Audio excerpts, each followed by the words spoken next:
पंचूला देवी। देखिए, देवराज ब्राह्मण चोरी करने के बाद भी भगवान शंकर के धाम गया है। उसका एक कारण था कि देवराज ब्राह्मण की माता एक लोटा जल शिव को समर्पित करती। कितना जल? जम के बोलिए जरा। एक लोटा। और आप सबको कहूंगा, शिव मंदिर में प्रतिदिन एक लोटा पानी, एक लोटा जल अवश्य अवश्य चढ़ाना। एक लोटा पानी भगवान शंकर को अवश्य। क्या होता है? 3 दोष समाप्त होते हैं एक लोटा पानी शिव जी को चढ़ाने से। 3 दोष। पहला पितृदोष, दूसरा वास्तु दोष, और तीसरा कालसर्प दोष। जब हम घर में से जल लेकर जाते हैं तो हमारे घर का पानी जब जाता है तो घर का जो वास्तु केंद्र होता है वो रसोई घर होता है। रसोई घर में से जल ले जाकर शिव जी को चढ़ाते हैं तो उससे वास्तु दोष समाप्त। दूसरे नंबर पर है पितृदोष। घर का जो मटका होता है, परिंडा होता है, हंडा होता है, वो पितरों का स्थान होता है। उस पितरों के स्थान पर जो जल भरा होता है उसमें से अगर भाग भगवान शिव को चढ़ाया जाए तो पितरों का देवता आर्यमा भगवान शंकर के कहने पर चलता है। इसलिए वो भाग जब शिव को प्राप्त होता है तो आर्यमा संतुष्ट होकर पितरों को भी फल प्रदान करता है। तीसरे नंबर पर कालसर्प दोष। भगवान शंकर को एक लोटा पानी अगर चढ़ा रहे हो, भगवान शिव पर एक लोटा पात्र जल का अगर चढ़ा रहे हो तो आपका कालसर्प दोष समाप्त। कालसर्प दोष होता कैसे? शंकर भगवान का चढ़ा हुआ जल तुलसी जी में चढ़ाने से पत्रिका में कालसर्प दोष हो जाता है। जैसे माँ जो होती है ना, घर की जो माँ होती है, अगर गर्भ में बच्चा है, गर्भ में संतान है, और वो शिव जी पर अगर एक लोटा पानी जैसे शंकर जी पर जल चढ़ाया, थाली में सारे भगवान को निला लिया, गणेश जी, देवी जी, शंकर जी, सारे देवताओं को एक ही थाली में रखकर स्नान कराकर वो शंकर का चढ़ा हुआ जल जब चढ़ाया जाता है तुलसी जी में ले जाकर लोग डाल देते हैं, उससे जो बच्चा जन्म लेता है उस बच्चे की पत्रिका में कालसर्प दोष आ जाता है। इसलिए शिव महापुराण की कथा कहती है सारे देवताओं को भले एक ही थाली में स्नान करा लो, एक ही पात्र में स्नान करा लो, पर देवाधिदेव महादेव को एक छोटे से पात्र में अलग से स्नान करा लेना चाहिए, अलग से। और उस पात्र का जल शिव जी को समर्पित करा हुआ जल तुलसी जी में नहीं डालना। तुम्हारे घर में जो पौधा हो, जो पौधा हो आप उसको उसमें समर्पित कर दो। जैसे बेलपत्री चढ़ाने के बाद जल चढ़ाना या जल चढ़ाकर बेलपत्र चढ़ाना। एक पत्र है, बड़ा सुंदर है, छोटा सा भाव, प्रश्न अच्छा है, आप सबके हित का।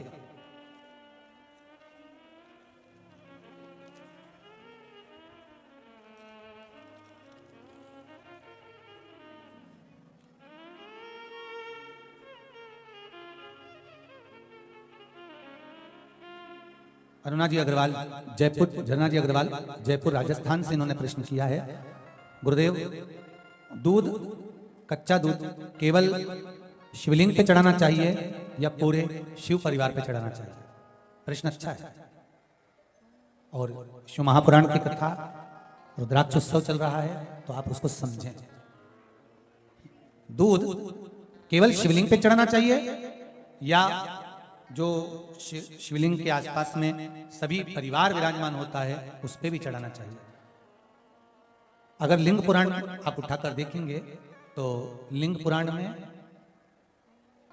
एक बड़ा सुंदर संवाद आता है जिसमें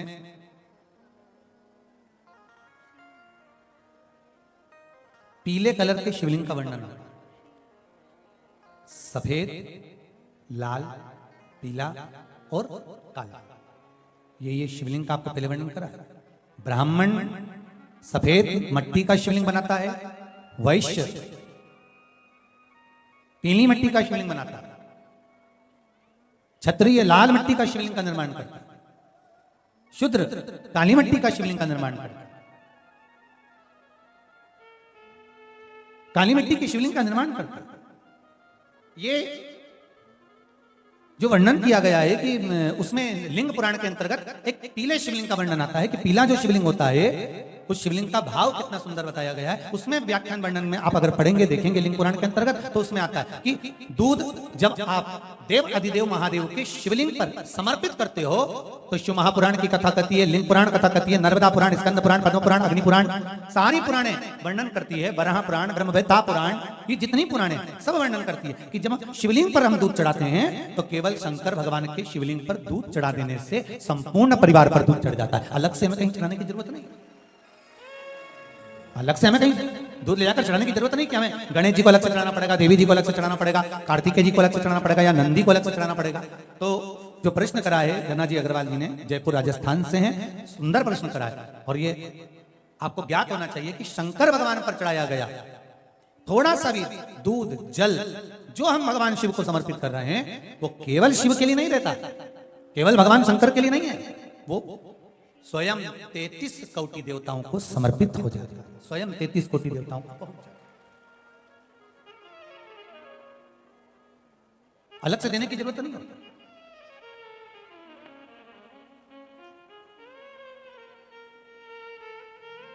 महाराज एक लोटा पानी, बेलपत्री आप शिवलिंग पर पहले चढ़ा रहे हैं, उसके बाद जल चढ़ा रहे हैं।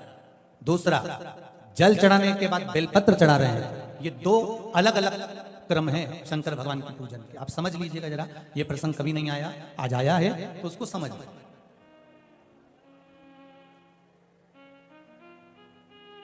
पहले बेलपत्र, उसके बाद में जल जो चढ़ाया जाता है, ये रोग मुक्ति के लिए चढ़ाया जाता है। काय के लिए चढ़ाते हैं अपन? रोग के निवारण के लिए, रोग मुक्ति के लिए। जैसे कोरोना महामारी के अंतर्गत अपन सबने स्मरण किया ऑनलाइन शिव महापुराण में कि एक वर्णन किया था कि अगर ज्यादा स्वास्थ्य गड़बड़ हो रहा है तो एक लोटा दूध था और एक लोटा पानी बेलपत्र रखकर फिर चढ़ाने का उस समय पर वर्णन किया था। आप लोगों ने, कई लोगों ने उसको किया और उसका लाभ आपको मिला। उसी तरह आप शिव मंदिर में जाकर दर्शन करेंगे तो दो चीजें अपने को दर्शन करने को मिलेगी। एक भक्त आता है शंकर जी के मंदिर में, लोग भाव से पहुंचते हैं तो पहले वो क्या करते हैं, पहले बेलपत्री चढ़ा देते हैं फिर जल चढ़ा देते हैं। और एक भक्त जो शिव मंदिर में पहुंचता है पहले जल चढ़ाता है फिर बेलपत्र चढ़ाता है। दोनों का अलग अलग क्रम है, दोनों का अलग अलग भाव वर्णन है। पहला, अगर बेलपत्र चढ़ाया है और उसके बाद अगर शंकर भगवान पे जल चढ़ा रहे हो तो ये रोग मुक्ति के लिए होता है। जैसे बड़े रोग किसी को हो जाए, रोग किसी को घेर ले तो वो बेलपत्री चढ़ाने के बाद फिर जल चढ़ाएगा तो उसको रोग थम जाएगा और फिर वो रोग आगे नहीं बढ़ेगा, आगे नहीं बढ़ेगा। रोगों को थामने के लिए बेलपत्री पहले फिर जल। और जब कुछ कार्य के लिए आप, सिद्धता के लिए आप, अच्छे कार्य के लिए आप, मन की प्रसन्नता के लिए, आनंदता के लिए आप शिव आराधना कर रहे हो, आप शंकर की आराधना कर रहे हो तो आप जल चढ़ाकर फिर बेलपत्री चढ़ाए, उसका लाभ आनंद में। आपने जल चढ़ाया उसके बाद बेलपत्र चढ़ाया। बस एक बात का स्मरण आपको होना चाहिए शिव महापुराण का कि जब भी आप भगवान शंकर को बेलपत्र चढ़ाते हैं, बेलपत्र समर्पित करते हैं, बेलपत्र समर्पित करते समय प्रयास करा करें कि ये बेलपत्र को जब भी आप समर्पित करें, प्रयास करें कि बीच की जो पत्ती होती है बेलपत्र की, मध्य की जो पत्ती होती है उसको अंगुष्ठ से पकड़ा जाए। उसके बाद में आप फिर बेलपत्री को शिव पर समर्पित करें, प्रयास करें। बेलपत्र जो हम भगवान शंकर को समर्पित करते हैं उसका मध्य जो भाग होता है, बेलपत्री का जो 3 देवताओं का मध्य जो भाग होता है। राधे राधे जी, विमला दुबे भक्ति चैनल में आप सभी का स्वागत है, अभिनंदन है। और आज है जो है चैत्र नवरात्रि 10वीं तिथि, गुरुवार के उपाय पंडित प्रदीप मिश्रा जी महाराज जी द्वारा आप लोग सुनिए और आप लोग जो गुरु भगवान बताते हैं उसी आधार पे मैं भी उस चीज़ों को क्लियर करके आप लोग को समझाने की कोशिश करती हूँ। और जो वीडियो मैंने डाला है तो कल नवमी के दिन साईं भगवान का मंदिर है जहाँ मैं माता की सजावट के लिए जाती थी, श्रृंगार के लिए जाती थी, तो वहाँ पर भी साईं बाबा का अभिषेक हुआ और वहाँ पे माता का आरती हुआ, तो वो सारी वीडियो भी मैंने आप सबके लिए कलेक्ट किया है और आप लोग ज़रूर देखें। और वीडियो में क्या-क्या है वो आपको पूरा दिखाई दे रहा होगा। कन्या पूजन से लेकर के मैंने हर वीडियो आपके लिए कलेक्ट किया है और डाला है, तो आप लोग देखिए अगर वीडियो को अच्छा लगे।